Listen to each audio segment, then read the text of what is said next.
Hello, I'm here today coming to you Carson Tate style in a video blog because I'm celebrating.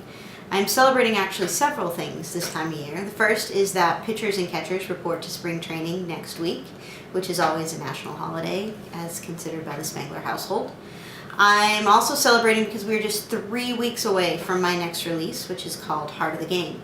But most of all, today I'm celebrating because I got a box in the mail that I think is my author copies of Heart of the Game. And I didn't open it right away, which annoyed my wife and son greatly because they wanted to see. But I wanted to share this moment with you guys because it's one of the coolest moments in the lifetime of a book. So I waited for all of you, and now I'm going to open it. I think it's my books. I hope it's my books. It'll be really awkward now if it's not my books and I just open up some random thing that I ordered off the internet and forgot about. But let's see if I can get this open here. Alright. So,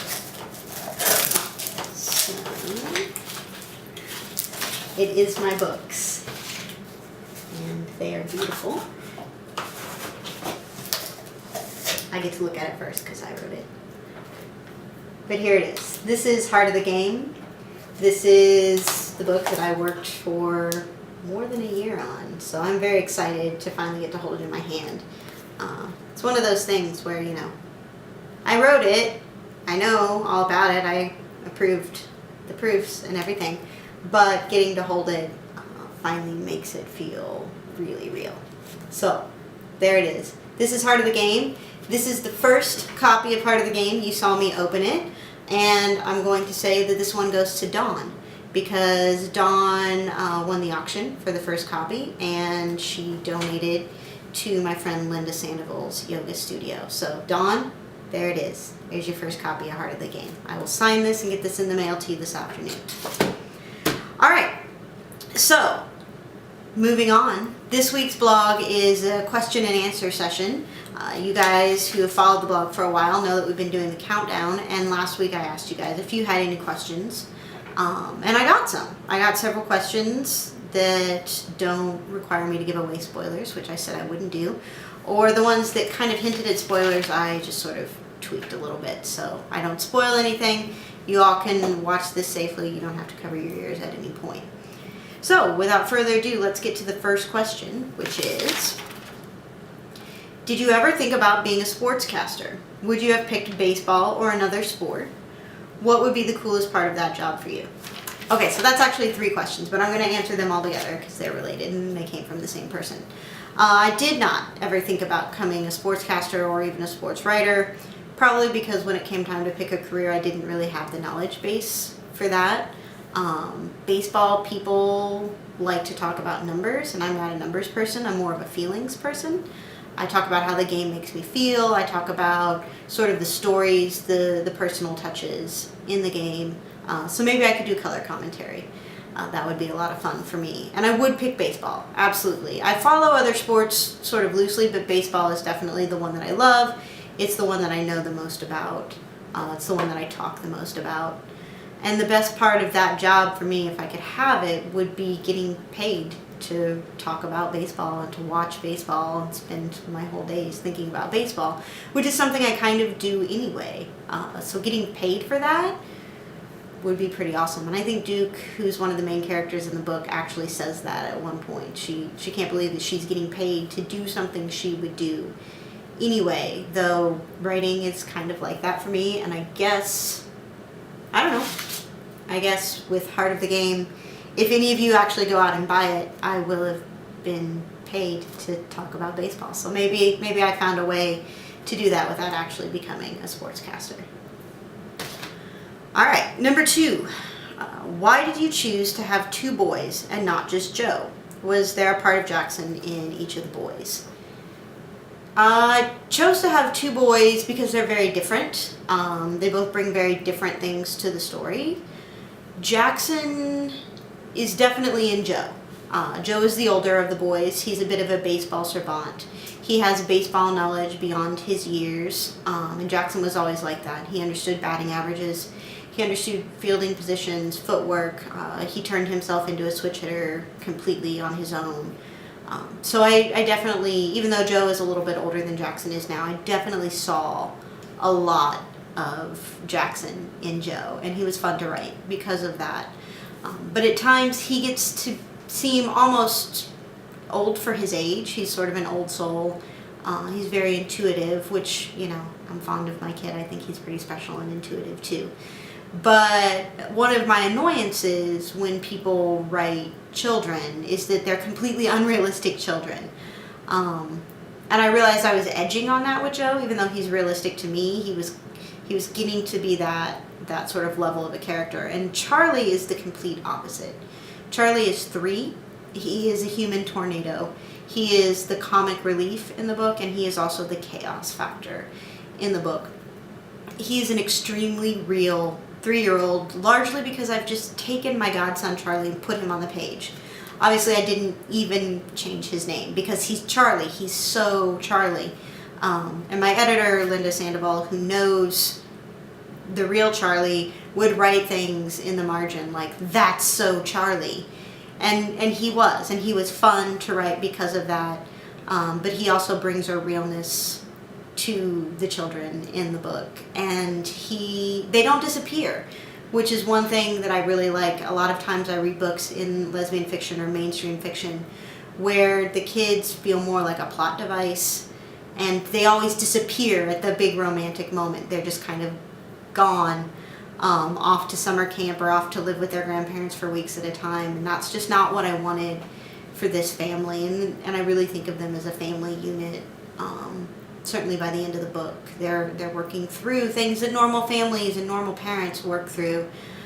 That's not to say that they're in every scene of the book, but they're there, and they continue to be a real part of the plot, not just the idea of them, but them as characters. So it was fun. It was fun to work through some of those challenges. All right, number 3. From a non-baseball person, I assumed that you use real players and a certain season when creating this. That is partly true. I definitely sat down with the Cardinals calendar, their play schedule for the past season, so the 2014 season. I looked at when they were in town, I looked at what days, how long homestands might be, I looked at where they travel in sort of groups, which cities they generally go to together. I looked at the All-Star break, where that was being done, what it would have taken to get there and how long they would have had off. So I was hyper aware of the scheduling. There was a time or two when I made comments about teams being good or not good that I then got nervous about because the Milwaukee Brewers were surprisingly good for a while, and I had made some sort of shots about them. But then they tanked at the end, so I didn't have to go back and change much of that. As to players, though, that's really a mixed bag. The only player that I mention by name that's an actual active player is Yadier Molina. He's my favorite player. He's Jackson's favorite player. He's sort of the standard face of the Cardinals right now.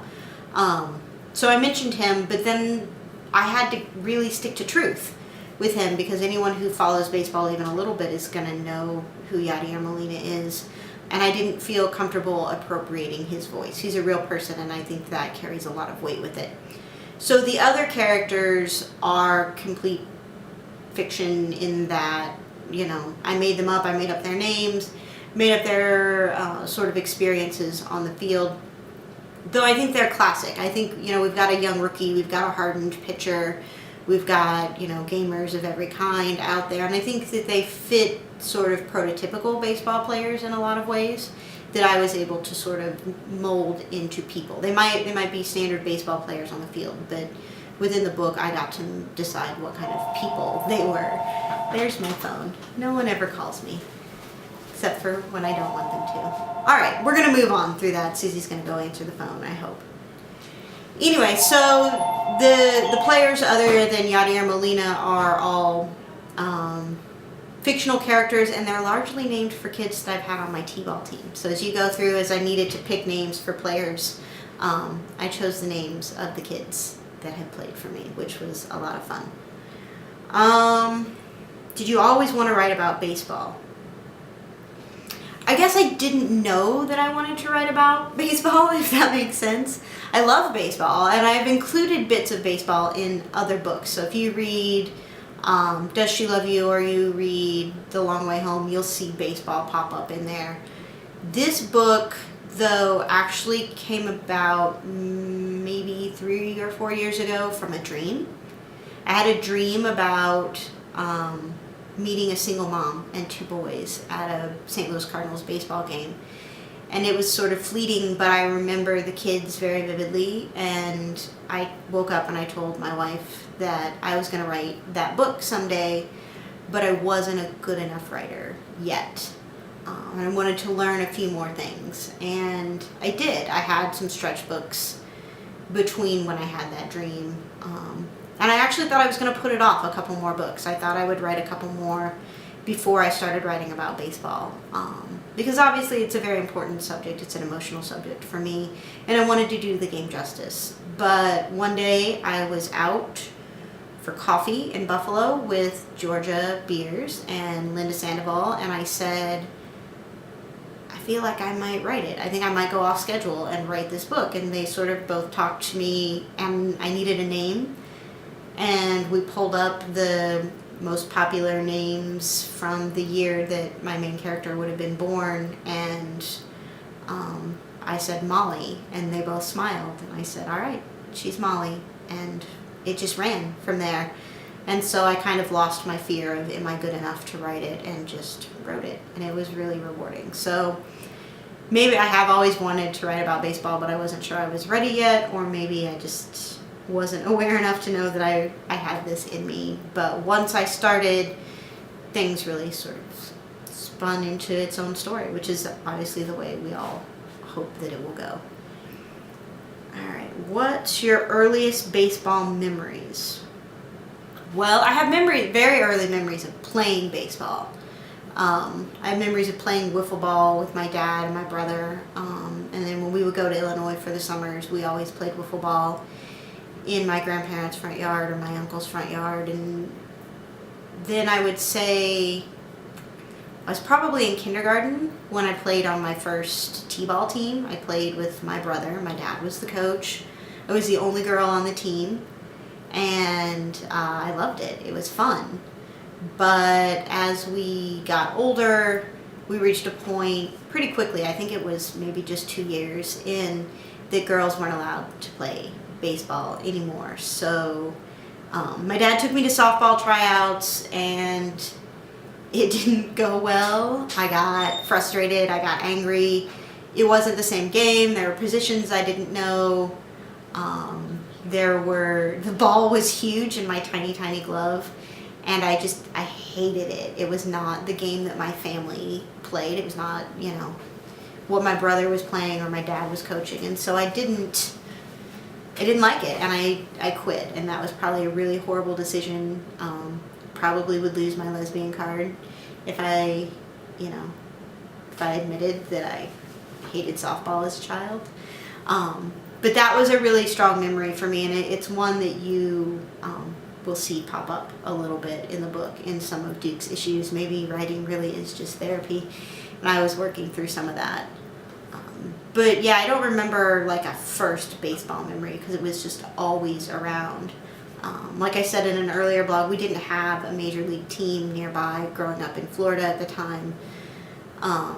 But we saw a lot of spring trainings, and I can't really remember when the first one was, but I do have a lot of very vivid memories of watching the Cardinals play when they were in Tampa, watching the Pirates play in Bradenton, watching the Reds play in Sarasota. So I did grow up with baseball all around, just not in the professional sense right away. So I hope that answers the question. The next question. Do you play baseball? Okay, well, I kind of answered that one a little bit, and that I did up to a certain point as a child, and then I stopped. Now I don't really play much baseball. I'm not a very athletic person.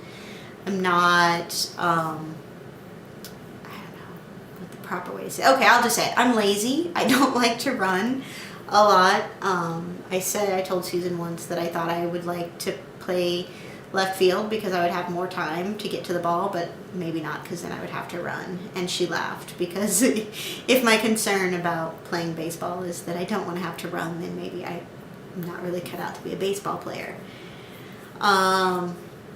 I do, however, play wiffle ball a couple times a year. We still get all the cousins together when we're in Illinois, and we play a lot of wiffle ball. We also have a wiffle ball game every year in Provincetown for Women's Week. So if you go to my Facebook page, you can see some of the pictures of that, and that is an absolute blast. I really, really enjoy that. And if you ever make it to Women's Week, I hope you guys will join us too. None of us are insanely athletic except for maybe Marianne, Karen, Martin, who whomps on us on a pretty regular basis. But most of us, we trip over our own 2 feet, we drop balls in the outfield, and we just laugh and have a good time. So baseball is not completely gone from my life. And I also coach my son's baseball teams along with my wife and some friends. We get out there and we have a great time with the kids. So I was not destined for the baseball career, but it's still a source of joy in my life. So the game has given me a lot. All right, the last question for today is, what made you think baseball and romance would go well together? Well, I don't see how anyone could think that they don't.